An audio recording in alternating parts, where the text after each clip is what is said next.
Hello everyone. In the second unit of your subject, the topic is insulator. Okay. So insulators are material that resist the flow of electrical current या inhibit the flow of electric current, and insulators are used for transmission and distribution and electrical textile lines. ठीक है. अभी हम इस second unit में हम what are the types of insulators और what are the materials और इसके रेमेडी एंड एडवांटेज हम देखेंगे इंसुलेटर के. ठीक है. और साथ में ये भी हम देखेंगे कि आपके बगल में जो पावर सिस्टम होते हैं ट्रांसमिशन लाइन पे, वहाँ पे कहाँ कहाँ से कौन कौन से इंसुलेटर होते हैं और कौन कौन से टाइप के इंसुलेटर लगे होते हैं. ठीक है. तो इसके इंसुलेटर के टाइप में सबसे पहले हम देखते हैं पिन टाइप के. पिन टाइप के इंसुलेटर क्या होते हैं? It is use up to 33 kV. इसको हम 33 kV तक हम यूज कर सकते हैं. ओके. दूसरा है आपका सस्पेंशन या स्ट्रिंग टाइप का insulator. It is use for all voltage 33 से 765 kV लाइन पे यूज कर सकते हैं. ठीक है. आपके बगल में जो घर के या रोड के अगल बगल में जो भी ट्रांसमिशन लाइन होते हैं सब जगह सस्पेंशन या स्ट्रिंग टाइप के इंसुलेटर होते हैं, लेकिन beyond the range of 33 kV. Okay. Stand type के इंसुलेटर क्या होते हैं? It is use for river या रोड या railway crossing and dead in tower to reduce the sag. Stand type का, स्टैंड मीन्स टेंशन टाइप का. ठीक है. सपोज दैट अगर कोई रिवर है, कोई रोड है या कोई रेलवे क्रॉसिंग है, तो वहाँ पे हम स्टैंड इंसुलेटर यूज करते हैं, जिससे कि आपका ट्रांसमिशन लाइन या डिस्ट्रीब्यूशन लाइन आपके किसी भी ऑब्जेक्ट या डिवाइस या किसी ह्यूमन को नुकसान न करे. तो दैट वहाँ पे हम यूज कौन सा करते हैं? स्टैंड टाइप का. ठीक है. और जहाँ पे डेड एंड टावर होता है, मतलब जहाँ पे ट्रांसमिशन लाइन ख़त्म होती है कि उसके बाद कहीं भी आपको डिस्ट्रीब्यूट नहीं करना है ट्रांसमिशन लाइन, वहाँ पे हम स्टैंड टावर का यूज़ करते हैं, स्टैंड इंसुलेटर का. Cycle type, it is use up to 11 kV. Cycle का यूज आजकल बंद हो गया मार्केट में. ठीक है. सस्पिन और सस्पेंशन और स्टैंड, इन्हीं तीनों का यूज सबसे ज़्यादा होता है. मटेरियल क्या होते हैं? तो पोर्स लाइन्स होते हैं, सिलिकेट होता है, टफ एंड ग्लास होता है. इसमें सबसे इम्पॉर्टेंट है सिलिकेट. ठीक है. और इसके मटेरियल का स्ट्रेंथ किस पे डिपेंड करता है? Upon the switching over voltage. Switching over voltage क्या होता है? ठीक है. स्विचिंग ओवर वोल्टेज मीन्स जब आपका ट्रांसमिशन लाइन आपका वर्किंग कंडीशन में नहीं होता है, जब हम उसको वर्किंग कंडीशन में एनर्जाइज करते हैं तो वोल्टेज उस समय आपका राइज हो जाता है, आप रेटेड कंडीशन से भी ज़्यादा. तो उसकी मटेरियल की प्रॉपर्टी या उसका स्ट्रेंथ किस पे डिपेंड करता है? स्विचिंग ओवर वोल्टेज पे. एक टर्म्स ऑफ वेव ट्रैप. ठीक है. वेव ट्रैप क्या होता है? जो आपका ट्रांसमिशन लाइन है जहाँ पे सब स्टेशन होते हैं, वहाँ पे हम वेव ट्रैप इस प्रकार का यूज करते हैं. तो ये लाइन ट्रैप या वेव ट्रैप या हाई फ्रिक्वेंसी स्टॉपर इसको हम कहते हैं.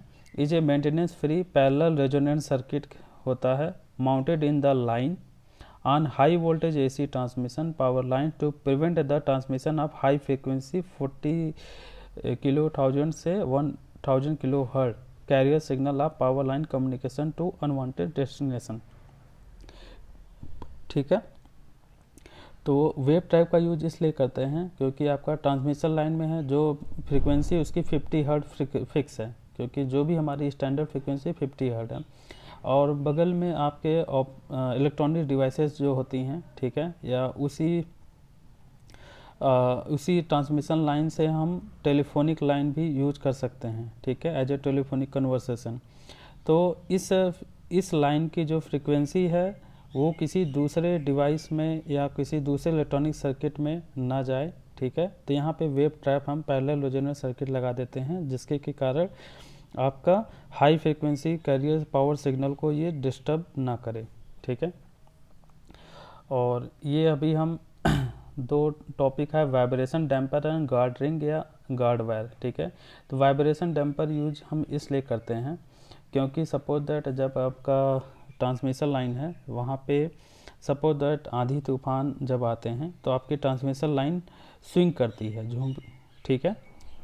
तो स्विंग करती है, तो उस स्विंगिंग को कम करने के लिए हम वाइब्रेशन डैम्पर लगाते हैं, जिससे कि कारण आपका ट्रांसमिशन लाइन ज़्यादा स्विंग न करे. स्विंग करेगा तो जिसके कारण फॉल्ट होने के चांसेस ज़्यादा हैं. तो इसके बाद लास्ट यूनिट में हम फॉल्ट रोड्स के बारे में देखेंगे। तो फॉल्ट आपके चार टाइप के होते हैं, single line fault, line to line fault, double line ground fault और 3 फेज फॉल्ट। ठीक है, तो ट्रांसमिशन लाइन अगर आपका स्विंग करने की वजह से अगर ज़मीन पे टच हो जाएगा तो this is occur A fault. तो उसको रोकने के लिए स्विंगिंग को रोकने के लिए हम वाइब्रेशन डैम्पर का यूज करते हैं। ठीक है, गार्ड रिंग या गार्ड वायर का यूज ये हम आगे देखेंगे, ये अभी आएगा। तो सबसे पहले हम पिन टाइप इंसुलेटर का यूज़ करते हैं। The insulative material is supported on a metal pin, it is use up to 33 kV, beyond 33 kV size of insulation will be increase, so cost will be increase. अगर 33 kV से अगर हम ज़्यादा के लिए हम इंसुलेटर यूज़ करते हैं तो इसका कॉस्ट बढ़ जाता है। ठीक है, वो किसके प्रोपोर्शनल होता है, V के पावर S के प्रोपोर्शनल होता है। तो फॉर हायर वोल्टेज अगर हमको 33 kV से ज़्यादा इंसुलेटर यूज करना है तो हम स्ट्रिंग या सस्पेंशन इंसुलेटर यूज करते हैं। तो दूसरा है सस्पेंशन या string insulator. Okay, it consist of number of insulated disc which are separated by metal link and it is practically use for all the voltage level up to 33 kV to 765 kV। Number of disc किसके बराबर होता है, V phase divide by VD।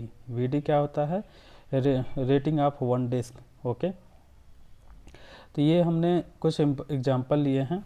ठीक है, तो suppose this is your pin type का insulator, this is your pin type का insulator. यहाँ पे आपका ट्रांसमिशन लाइन रहेगा और उस ट्रांसमिशन लाइन को हम इसी इंसुलेटर में वायर के थ्रू से हेल्प कर देंगे। ठीक है, ये इंसुलेटर होगा, मतलब ये जो ट्रांसमिशन लाइन है, सपोज दैट ये आपका ट्रांसमिशन लाइन इस प्रकार का यहाँ पे इसके ऊपर रखा गया है। ठीक है, फिर इसको हम वायर की वजह से इसमें हम लॉक कर देते हैं, बांध देते हैं। तो ये आपका ट्रांसमिशन लाइन है, अगर ये आपका इंसुलेटर कहाँ पे, टावर पे रखा रहेगा। ठीक है, तो इसके कारण क्या होगा, ये जो लाइन है, करंट है, ये इसमें इस टावर में नहीं सर्कुलेट होगा क्योंकि आपका इंसुलेटर है, it resist the current, flow of current. Okay, suspension insulator, आप घर से कॉलेज की तरफ आप जाते होंगे तो बगल में आपने टावर देखा होगा। तो ये आपका ट्रांसमिशन लाइन है और ये आपके नंबर ऑफ डिस्क हैं। ठीक है, तो यहाँ पे 33 kV इसका 33 kV लाइन को सपोर्ट करता था, तो हमने एक ही इंसुलेटर से काम हो गया। लेकिन अगर आपका 440 kV या 765 kV लाइन है तो हम नंबर ऑफ डिस्क यहाँ पे 11, 12 या 17 भी डिस्क हो सकते हैं, depend upon the operating voltage of the transmission line. ठीक है, तो ये नंबर ऑफ डिस्क हम यूज करते हैं। तो ये हो गया suspension insulator. Okay, now the strain insulator क्या होता है। स्ट्रेन इंसुलेटर का हमने यूज देखा कि डायरेक्शन जहाँ पे चेंज करना होता है या डेड इन टावर पे या रोड या रेलवे क्रॉसिंग पे जहाँ पे हम यूज करते हैं, that is called strain insulator. Strain insulator की हेल्प से हम सैग को डिक्रीज करते हैं, दैट मीन्स आपका ट्रांसमिशन लाइन ज़्यादा ग्राउंड क्लियरेंस को बढ़ा सकें। ठीक है, और shackle type it is now not use in the existing systems. Okay, this is your up to 11 kV। तो अब हम नंबर ऑफ डिस्क पे बात करते हैं। तो वी फेज ऑपरेटिंग वोल्टेज पर फेज लाइन, VD है maximum voltage of each disc. ठीक है, तो एक डिस्क जो होता है उसकी मैक्सिमम ऑपरेटिंग वोल्टेज कितना होता है, 11 kV तक वो सस्टेन कर सकता है एक डिस्क। अगर आपका 33 kV लाइन है तो हम नंबर ऑफ डिस्क के लिए फार्मूला क्या है, अभी हमने देखा है N equal to V phase divide by VD था। तो VD आपका मैक्सिमम 11 kV है और आपका वी फेज वोल्टेज क्या होगा, 33/√3। तो ये वैल्यू आएगा 2 और हम एक सेफ्टी पर्पज से हम लगा देते हैं डिस्क 2 + 1। तो ये आपके 33 kV लाइन के लिए नंबर ऑफ डिस्क कितने हो गए, 3। अगर 66 kV की लाइन है तो 66 डिवाइड बाई √3 डिवाइड बाई 11, तो ये आएगा 4.5। इसको हम 5 पे अप्रॉक्स मानेंगे कि 5 डिस्क लगेंगे। 1 हम सेफ्टी पर्पज से लगा देते हैं, यानी नंबर ऑफ डिस्क 6। 132 kV है तो 8 डिस्क, 220 kV है तो यानी 13 डिस्क, 400 kV है तो यानी 22 से 23, 765 kV लाइन से यानी 41 से 42 डिस्क हम यूज करते हैं। अभी हमने देखा था सस्पेंशन टाइप में नंबर ऑफ डिस्क हम यूज करते हैं। ठीक है, नेक्स्ट है स्ट्रिंग एफिशिएंसी। ठीक है, जो हम नंबर ऑफ डिस्क लगाते हैं, ठीक है, तो उससे स्ट्रिंग की एफिशिएंसी कैसे कैलकुलेट करते हैं। तो स्ट्रिंग एफिशिएंसी कैलकुलेट करने के लिए V phase operating voltage of the line divide by number of disc into voltage of disc near to the conductor. मतलब जो डिस्क कंडक्टर के नज़दीक है उसका वोल्टेज, उस डिस्क के क्रॉस कितना वोल्टेज है, वो आप यहाँ पे डाउन में डिनोमिनेटर पार्ट में आएगा। तो परसेंटेज एफिशिएंसी क्या होगा, ऑपरेटिंग वोल्टेज कितना होगा, V1 plus V2 plus dot dot up to number of disc divide by number of disc into last voltage into 100। अगर सारे वोल्टेज इक्वल हों तो ये कितना होगा, सारे वोल्टेज इक्वल होंगे तो इफिशिएंसी आपका 100% होगा। ठीक है, अगर हम 2 डिस्क यूज करते हैं, ठीक है, तो ये आपका टावर है, ये आपका क्रॉस आर्म और यहाँ पे आपका डिस्क, 2 डिस्क यूज किया और ये आपका power carry the power conductor. तो पहले वाले डिस्क के क्रॉस V1, दूसरे वाले डिस्क के क्रॉस V2 वोल्टेज। ठीक है, तो नंबर ऑफ 2 डिस्क के लिए स्ट्रिंग एफिशिएंसी क्या होगी, टोटल वोल्टेज तो V1 plus V2 up side में, और न्यूमरेटर पार्ट में नंबर ऑफ डिस्क यानी 2 into voltage which is near to the conductor. तो इस कंडक्टर के पास कौन सा डिस्क है, V2, उसके क्रॉस वोल्टेज कितना है V2, तो यहाँ पे हम वोल्टेज लेंगे। तो यही है, इसीलिए यहाँ पे लिखा गया voltage of disc near to conductor, तो V2 voltage. Calculation of string efficiency के लिए हम डिराइव इक्वेशन यूज करेंगे। ये आपका टावर है, ठीक है, हमने यहाँ पे 3 डिस्क का यूज किया है, 1 डिस्क, 2 डिस्क एंड 3 डिस्क। तो 3 डिस्क हैं तो आपके 3 वोल्टेज लेवल होंगे, V1 voltage, V2 voltage, V3 voltage, और यहाँ पे आपका पावर कंडक्टर। तो यहाँ पे आपके 2 कैपेसिटेंस होते हैं, ठीक है, तो डिस्क के बीच में जो कैपेसिटेंस होता है that is called self capacitance. 1 disc और सेकेंड डिस्क के बीच में जो कैपेसिटेंस फॉर्म होगा, ठीक है, तो इट सेल्फ कैपेसिटेंस। और जो टावर और बिटवीन डिस्क के बीच में जो कैपेसिटेंस क्रिएट होगा दैट इज कॉल्ड ग्राउंड या अर्थ कैपेसिटेंस। इस कैपेसिटेंस ग्राउंड या ग्राउंड या अर्थ कैपेसिटेंस की value less than self capacitance होती है, तो यानी CM लेस देन S, और इसको हमने एक कांस्टेंट से रिप्रेजेंट किया K equal to CM/CS where K is less than 1। तो इसमें हमने करंट V1 वोल्टेज हमने डिस्ट्रीब्यूट कर लिया V1, V2, V3। करंट हम रिप्रेजेंट कर लिए, सपोज दैट डिस्क 2 है तो इसमें करंट I2 है, तो ये यहाँ से हम स्टार्ट करते हैं। ठीक है, डिस्क I3 है तो इसमें V3 में करंट I3 और इसमें स्मॉल I3। फिर ये आपका डिस्क 2 है तो इसमें करंट I2 और इसमें small I2 current. Disc first है, इसमें करंट I1, इसमें करंट I1। ठीक है, तो ऐड नोट ए, हम इस पॉइंट को A, इस पॉइंट को B, इस पॉइंट को C कहते हैं। तो ऐड पॉइंट A पे हम क्या करेंगे, I2 equal to capital I2 equal to capital I1 plus small I1, ये हम पॉइंट ले सकते हैं, capital I2 equal to capital I1 plus I1। ठीक है, इस पॉइंट A पे हमने KCL लगाया। ठीक है, ये आपको दिख रहा है 3 डिस्क, तो I2 equal to small I1 plus I1। Capital I2 current क्या होगा, इसके क्रॉस वोल्टेज कितना है, तो V2 into I2 equal to होगा V2 बाई XC। ठीक है, XC की वैल्यू ओमेगा CS, ठीक है, क्योंकि सेल्फ कैपेसिटेंस है। I1 की वैल्यू क्या होगा, I1 यानी V1 ओमेगा CS। जो स्मॉल I1 है ये कौन सा है, गार्ड कैपेसिटेंस या अर्थ कैपेसिटेंस की वजह से है, इसमें वोल्टेज V1 है। ठीक है, तो V1 into omega into CM होगा। ठीक है, और यहाँ पे CM की वैल्यू हम पुट कर देंगे, क्योंकि CM की वैल्यू क्या होगा यहाँ से K into CS, put the value of CM। तो यहाँ से V2 इक्वल टू क्या आया, V1 इंटू 1 प्लस K। इसी प्रकार एट नोड B पे क्या होगा, I3 equal to capital I3 equal to I2 plus small I2। इसी प्रकार हम सारे वैल्यू हम यहाँ पुट कर देंगे। यहाँ पे I2 ध्यान देने की बात है, I2 में कितना करंट, I2 के क्रॉस कितना वोल्टेज है यहाँ से यहाँ तक, यानी V1 प्लस V2। तो इसीलिए हमने यहाँ पे V1 plus V2 into omega CM use किया है। तो V3 के वैल्यू क्या होगा, K square plus 3K plus 1। ठीक है, तो V फेज जो लाइन कंडक्टर है उसके क्रॉस कितना वोल्टेज है, V1 plus V2 plus V3।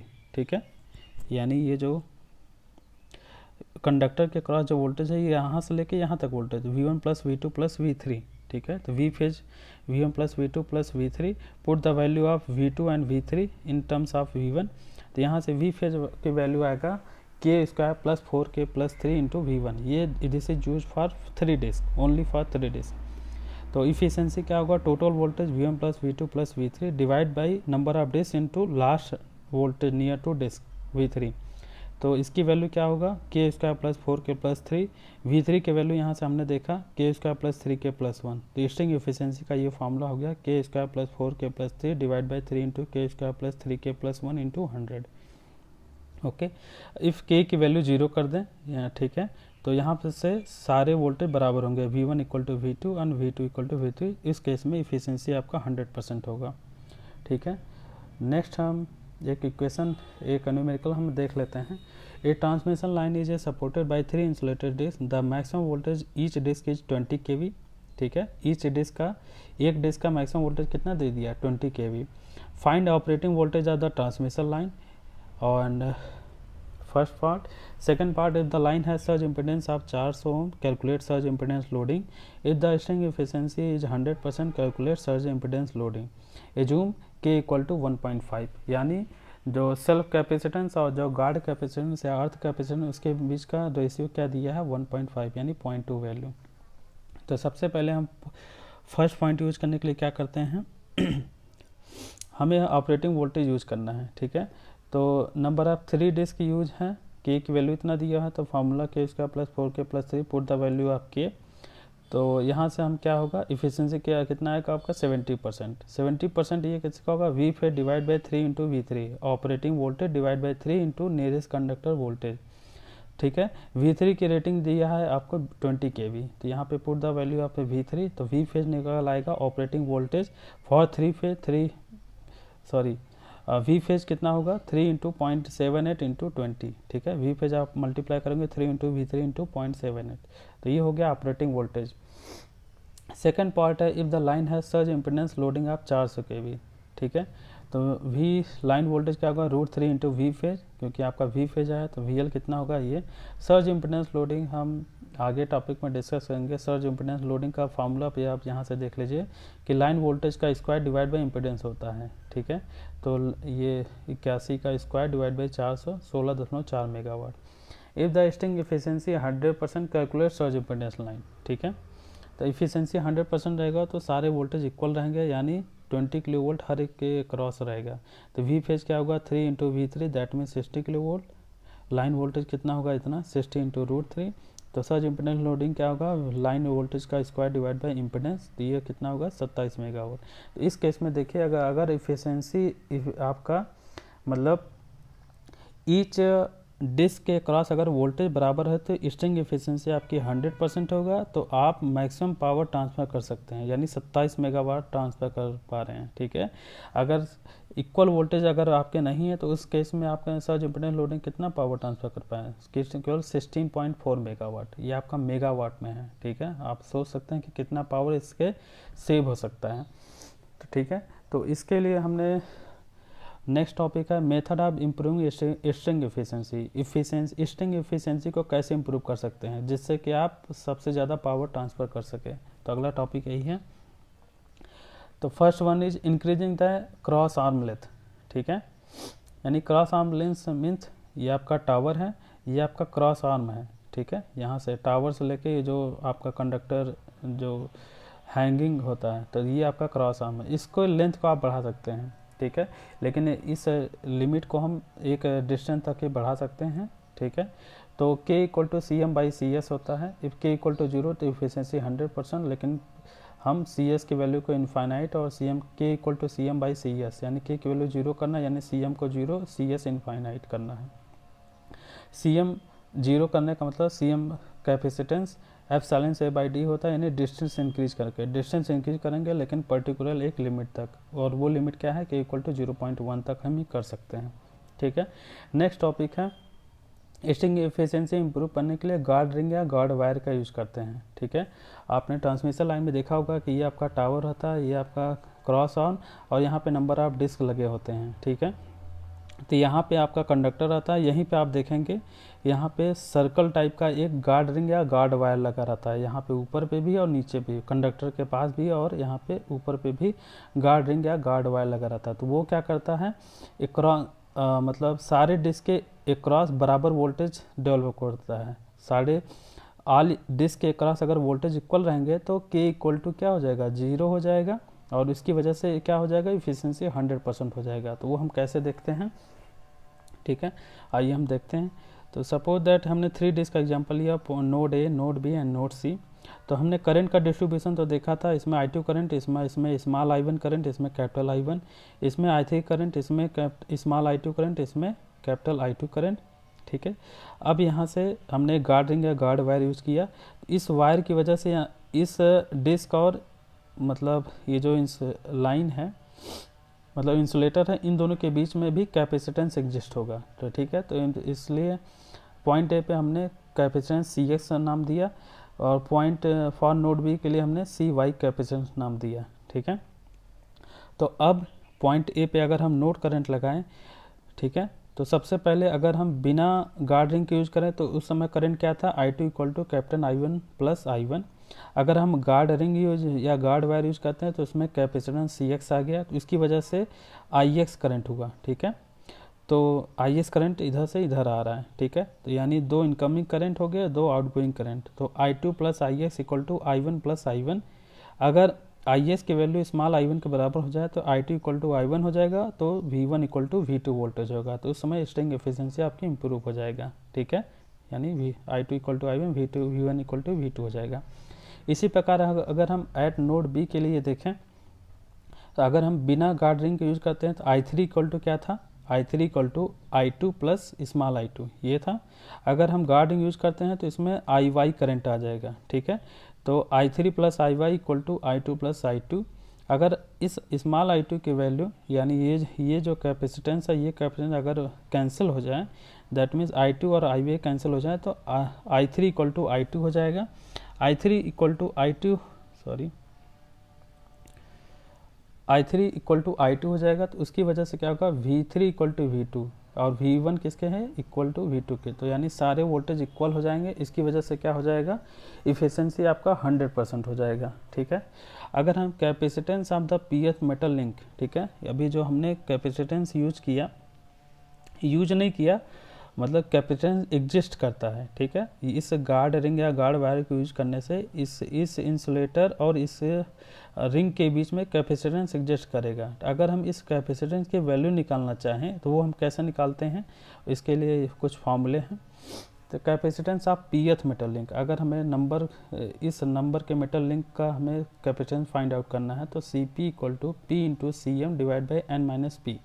P represent करता है मेटल लिंक नंबर, कौन सा मेटल लिंक नंबर की बात कर रहे हैं, N है टोटल नंबर ऑफ डिस्क। ठीक है, एग्जाम्पल अगर हमें P इक्वल टू 1, यानी अगर हम ऊपर वाला एग्जाम्पल लें, सपोज दैट, ठीक है, ये आपका P1 है, ये आपका P2 लिंक है। ठीक है, P इक्वल टू 1 यानी CX link, P equal to 2 यानी CY लिंक। ठीक है, तो for P equal to 1 number of disc 3 थे, तो CP इक्वल टू CX क्या हो जाएगा, 1 into CM divide by 3 minus 1 यानी CM बाई 2। तो CX की वैल्यू कितनी है, CM बाई 2। CM क्या था, गार्ड कैपेसिटेंस या अर्थ कैपेसिटेंस था। ठीक है, जो कि टावर और डिस्क के बीच में क्रिएट हो रहा था, यानी लेफ्ट साइड में, आपको याद होगा ये आपका CM है, टावर और डिस्क के बीच में जो कैपेसिटेंस फॉर्म हो रहा था, यानी इसके बराबर हो गया। यहाँ पे बराबर नहीं है, यहाँ पे CS बराबर CM बाई 2 है, क्योंकि आपका 3 डिस्क के लिए है। अगर 2 डिस्क के लिए हो रहा था तो बराबर होता। इसी प्रकार फॉर P बराबर 2 के लिए, ठीक है, यानी दूसरे लिंक के लिए, तो 2 इंटू CM अपान 3 माइनस 2, यह हो गया CY इक्वल टू 2CM। तो एक नेक्स्ट एग्जांपल देख लेते हैं, find the ratio of CX CY CZ for the arrangement of insulator shown. यहाँ पे हमने नंबर 4 डिस्क यूज किया है, तो CX CY CZ हमें कैलकुलेट करना है इन टर्म्स ऑफ CM के। ठीक है, तो सब में रेशियो फाइंड आउट करना है। तो P इक्वल टू 1 के लिए क्या होगा, P इंटू CM अपान P N माइनस P, तो 1 इंटू CM अपान N आपके 4 हैं, 4 माइनस 1 CM बाई 3। इसी प्रकार मेटल लिंक 2 के लिए यानी CY के लिए क्या होगा, CP equal to CY equal to 2 into CM upon 4 minus 2 यानी CM। इसी प्रकार मेटल लिंक 3 के लिए यानी CZ क्या होगा, 3 इंटू CM अपान 4 माइनस 3 यानी 1 यानी 3 CM। तो CX CY CZ में रेशियो क्या होगा, 1 बाई वैल्यू पुट कर दीजिए, तो 139 का रेशियो होगा। ठीक है, now next the strain insulator. ठीक है, स्ट्रेन इंसुलेटर क्या होता है? It is one of the type of suspension insulator is use to reduce the sag in the transmission line, hence it is particularly use at the road, river, dead end towers and railway crossing. ठीक है, clearance को बढ़ाने के लिए जो सैग को कम करते हैं that is called strain insulator, वो हम यूज करते हैं। ठीक है, स्ट्रेन इंसुलेटर हमने देखा था कि यहाँ पे हमें टेंशन को हम इंक्रीज करके हम सैग को कम करते हैं। ठीक है, these are the basic types of the insulator. Okay, आज के लिए इतना ही। नेक्स्ट टाइम पे हम सैग एंड टेंशन देखेंगे। Okay, thank you class.